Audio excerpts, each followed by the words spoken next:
after 6 months. Welcome here. I'm Stefano Baldi.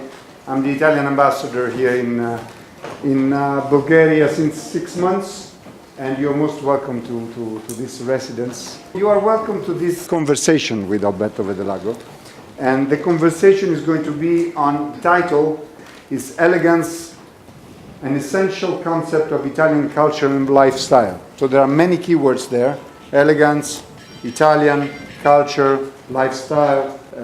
I have to thank, and you can see from the banner there and elsewhere, by Unicredit. Today we are going to learn, to hear, to reflect, to think about elegance. I feel a little bit, being here close to Alberto Vedelago, under scrutiny, because so I had to. I generally don't do it. I pass twice in front of on the mirror and say, is everything in order, We have here Alberto Vedelago. You will know him by what he will tell you. He has a long experience, professional experience, first of all. He has been working for 25 years with one of the major firms of style, one of the historic one, if I can say, Italian. And so he gained a lot of experience on that. But after that, also, he started his own activity with his own ideas, and he will share his ideas, very interesting ones. Alberto, I leave it to you. Thank you very much for being with us tonight, and I will sit there and listen. Thank you.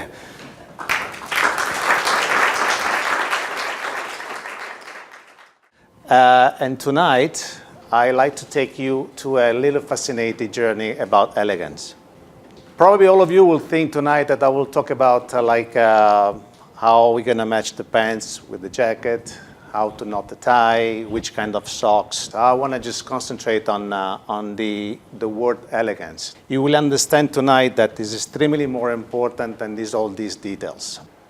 Elegance to me is a strategy to help you and you can use in your life.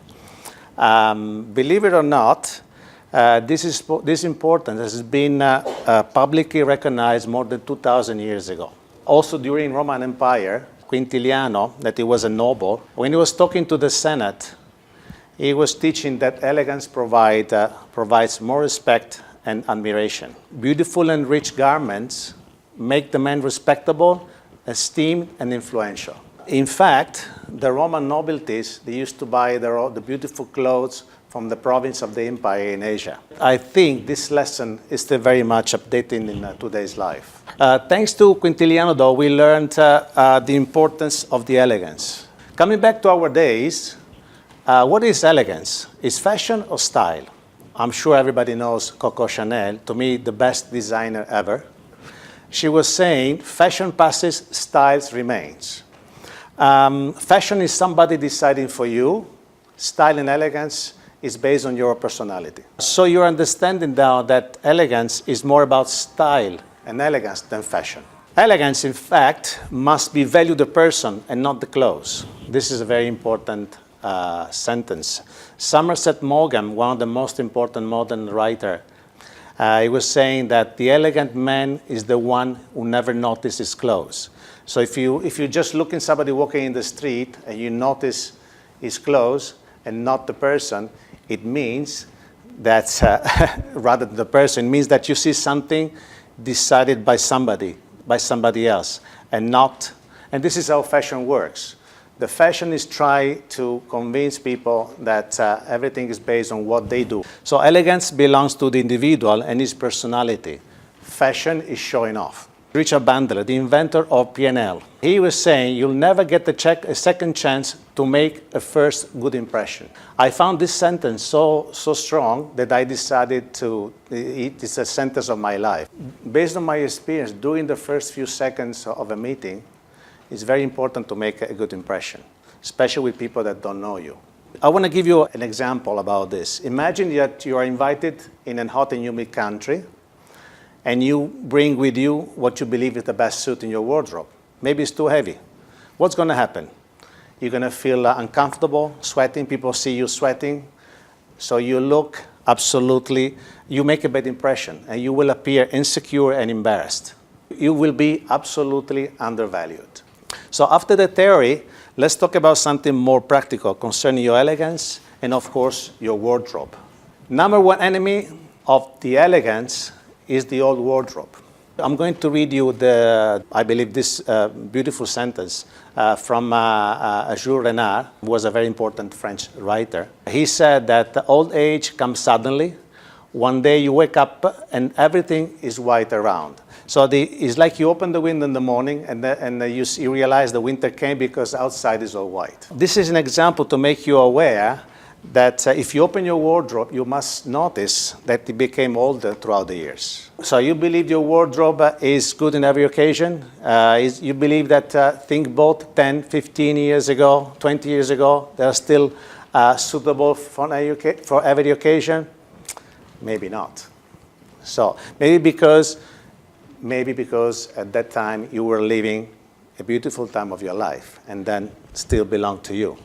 But the question is, why do you keep them? Because you did not realize that they become older throughout the years. I used to do exactly like this because I consider them part of my life. So anyway, to understand which one to throw away and which one to keep it, you must be brave. I was brave, and I'm very proud of myself. You have to look in your jacket. The jacket's too long. Jacket's too long, maybe 5, 10 centimeters longer. Very, very bad impression. The sleeves, too long sleeves, no good. Too wide, no good. Pants too baggy, too long, no good. For example, if you still wear a suit made in 2000, you make a bad impression. 15 years ago, 17 years ago. And probably you look older than you are. Arthur Schopenhauer said that life is like a suit. In the first half, you can observe the right side. In the second half, the reverse. Latter is not so nice, but more destructive. This concept worked perfectly with the suit, exactly the same like the suit. Now you're understanding, watching this, how elegance is strictly connected with quality. So regarding quality, Henry Ford said something very, very clear about it. Said, quality means doing the right things when nobody is looking at you. This jacket, it takes 186 processes to be done. These ingredients don't match with industrial production. The fabric, the clothes that you can get it from worldwide, there's a lot of raw material that now, because of the way they've been done, they've been treated, the way they've been painted. This is a very provocative picture. A very important Colombian writer, Nicolas Gomez Davila, said that the ugliness of an object is the precondition of its replication on industrial scale. In other words, he's saying that ugliness can be produced industrially. The fashion world is moving very, very strongly to this direction, to save cost, forgetting the artisan production, the personalized production, the uncrafted made from many, many ancient cultures. This is very, very bad. I'm sure you don't know it. Probably some of the suits that you carry in your wardrobe, they are made industrially, even if they have a famous label stitched on it. Because I know for a fact that many famous brands, also those they promote tailor-made, they are made industrially. This is true. Okay? So going back to your wardrobe, how can you replace the suit you decided to throw away? The easiest way, going to the shop. So unfortunately, shops now, they offer mainly industrial product, all look alike. I would like to use a beautiful sentence made by the third president of the United States. If you want something you have ever had, you must do something you have never done. Shops nowadays are like a box. This is a box. If you want to feel freedom, more freedom, and feel independence, like Thomas Jefferson is suggesting, you have to go out.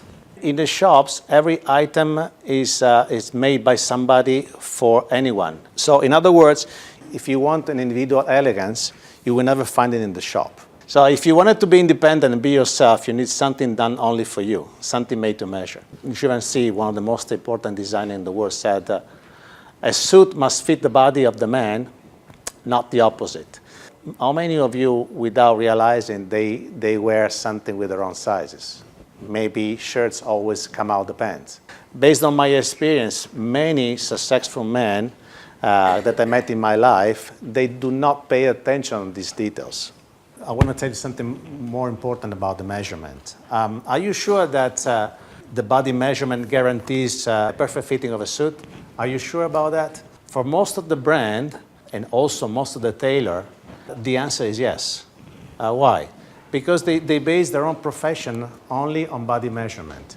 They don't look after the personality of the individual. This is very important. So after 30 years of my experience, I convinced myself that body measurement is not enough.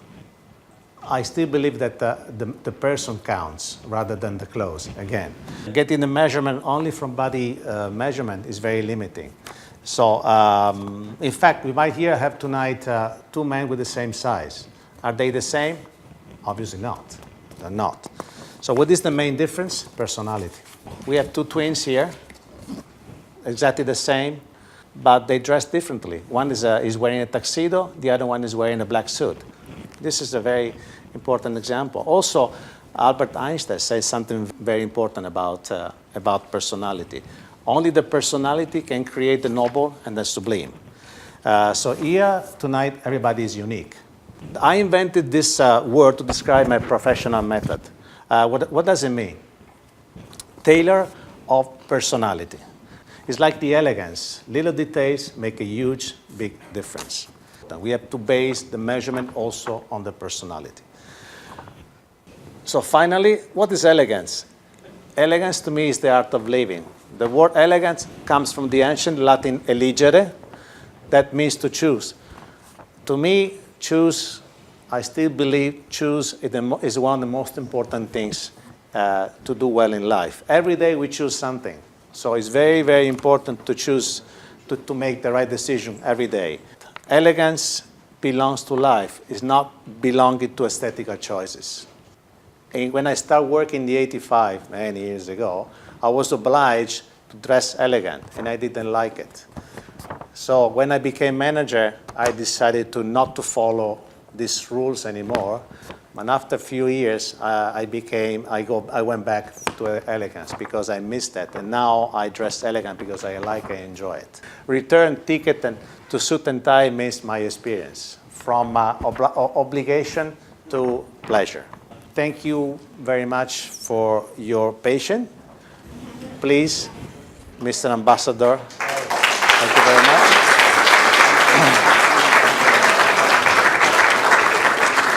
I'm going to be around. If anybody wants something or some more information, please. Thank you very much.